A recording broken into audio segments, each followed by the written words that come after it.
Psychosocial and social emotional development.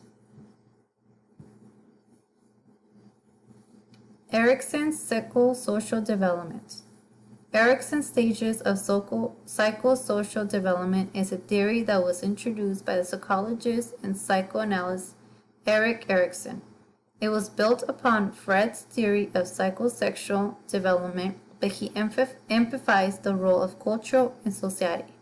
He includes the influence of social dynamics as well as the extension of psychosocial development into adulthood. The theory consists of 8 stages.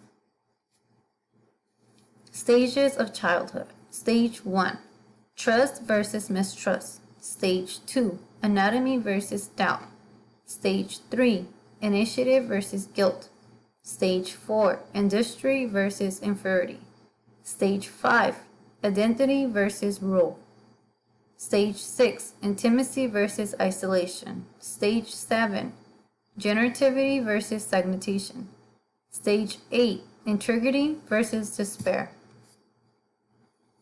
Stage 1. From birth to 1 year of age, infants learn about trust by caregivers, meeting a child's basic needs. Infants are dependent upon their caregivers. So caregivers who are responsive and sensitive to their infant needs help their baby to develop a sense of trust and hope. Unresponsive caregivers who do not meet their baby needs can cause feelings of suspicion, fear, and mistrust. Stage 2.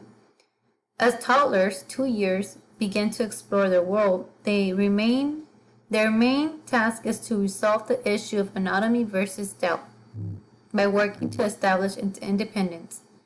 This is the me-do-it stage. If the toddler is denied the opportunity to act on their own, they may begin to doubt their abilities, which could lead to feelings of shame. Stage 3.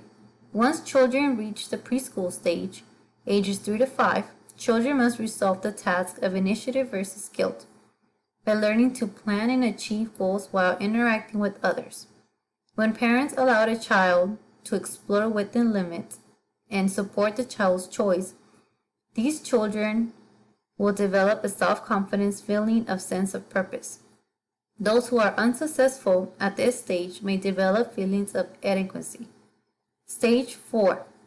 During the elementary school stage, ages 6 to 12, children face the task of industry versus inferiority. Children begin to compare themselves with their peers.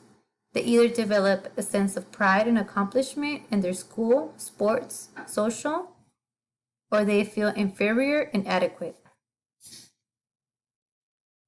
Stage 5. In adolescence, ages 12 to 18, children face the task of identity versus role confusion.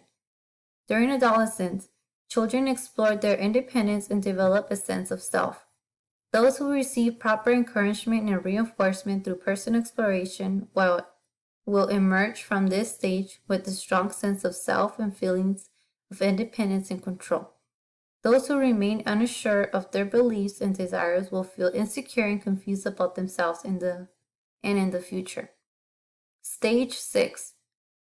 People in early adulthood, 18 to 40s, are concerned with the intimacy versus isolation. After we have developed a sense of self in adolescence, we are ready to share our life with others. Adults who do not develop a positive self-concept in adolescence may experience feelings of loneliness and isolation. Stage 7.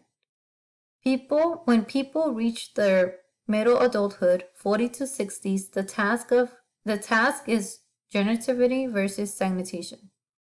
During this stage, middle-aged adults begin contributing to the next generation, often caring for others.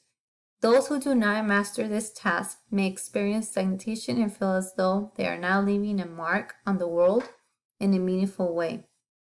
They may feel unproductive. Stage 8. From the mid-60s to the end of life, known as the late adulthood, this stage is called integrity versus despair. People in the late adulthood reflect on their lives and feel either a sense of satisfaction or a sense of failure. People who feel proud of their accomplishments feel a sense of integrity, and they could look back on their lives without few regrets. However, people who are not successful at this stage may feel as their life has been wasted. They also feel satisfaction. Red words. Trust versus mistrust, anatomy versus shame, initiative versus guilt, industry versus inferiority, identify versus role confusion, intimacy versus isolation, integrity versus despair, and generativity versus stagnation. Social emotional development. Social emotional development is a child's ability to understand the feelings of others, control their own feelings and behaviors, and get along with peers. Feelings of trust, confidence, pride, friendship, and affection and humor are all a part of child's social emotional development. A child's social emotional development is as important as their cognitive and physical development. It is the role of the parents, caregivers, and teachers of children to teach them, foster these abilities. A child's social emotional development provides them with a sense of who they are in the world, how they learn, and help them establish quality relationships with others. Red words. Social emotional development, responsive caregiving, affective, emotional security, empathy, temperament, self-efficacy, emotional regulation, sense of self, impulsive control, social understanding.